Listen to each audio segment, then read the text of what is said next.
What's up, everybody? Welcome back to GGdigsite. Today we're going to take a look at Reef, a game from Next Move Games by Emerson Matsuki.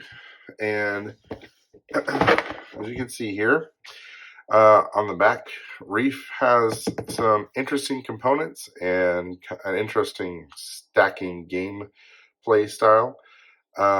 This is for 2 to 4 players, and it's recommended for ages 8 and up.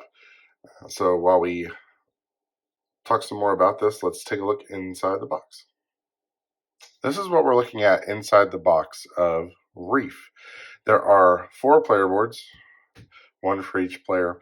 You have a set of tokens that are pretty self-explanatory. They have different values of points. These are kind of just your traditional cardboard punch-outs. You have a deck of cards. And then really the shining star of this game are the coral pieces. These things are pretty hefty, right? Pretty thick plastic pieces. They fit together really nice, which is an important aspect of the game.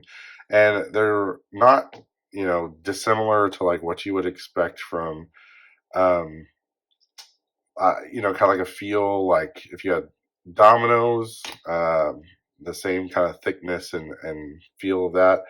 But obviously, they fit together really, really nicely, and then they come in for pretty bright colors. As far as the deck of cards goes, the basis of the game, right, is there's 2 aspects to each of the cards. There are certain corals that you get to place, and then there's a pattern at the bottom, which allows you to score X number of points. So in this case, if you chose this, you would get 2 yellow corals.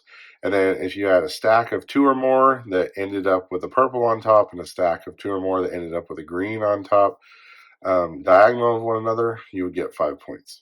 If you didn't have that, you just wouldn't get any points. And then here's another example. Still 2 yellows, but if you have 3 diagonal greens of any size, right, you get 4 points. And that's for every time that shows up on your board. And you can kind of see how that plays on throughout the rest of the cards.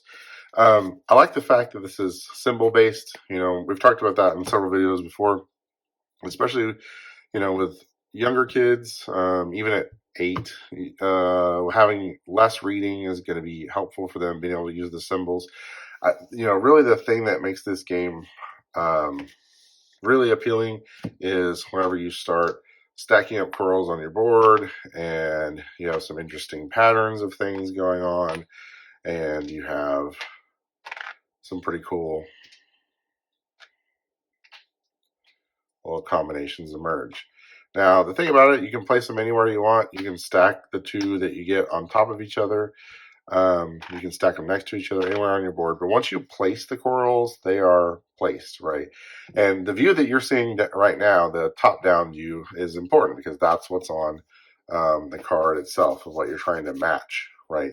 But also, if you come down to table level, you get these really interesting, colorful stacks of corals, and it starts to look like an actual reef where you have, the components built up on top of each other. And it just kind of becomes more colorful and lively the longer you go. I think this is a game that really shines when you get it out on the table and people get playing and you start seeing the appeal, the visual appeal. The gameplay, strategy, all that piece is interesting enough. It's not the most complex game ever. It's pretty straightforward in what they're asking you to do. But the visual makes it, entertaining for kids, makes it look nice, makes people come back and ask, like, oh, what is that? What are you playing? If you're interested in games like that look really nice on the table, you can check out this video about Oros that we recently did that covers a game with a lot of fancy components.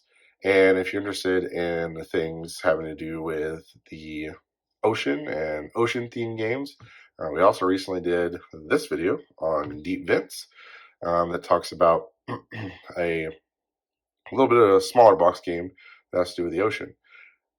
I'm a big fan of theme. I'm a big fan of cool components. I think this has kind of both.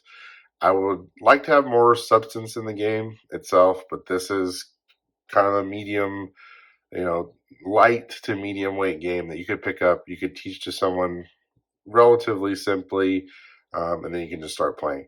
I don't think this is going to be the most revolutionary game in your collection, and unless you're just somebody who really likes the theme, or who's really into it, this probably wouldn't be the first game that I would go and buy.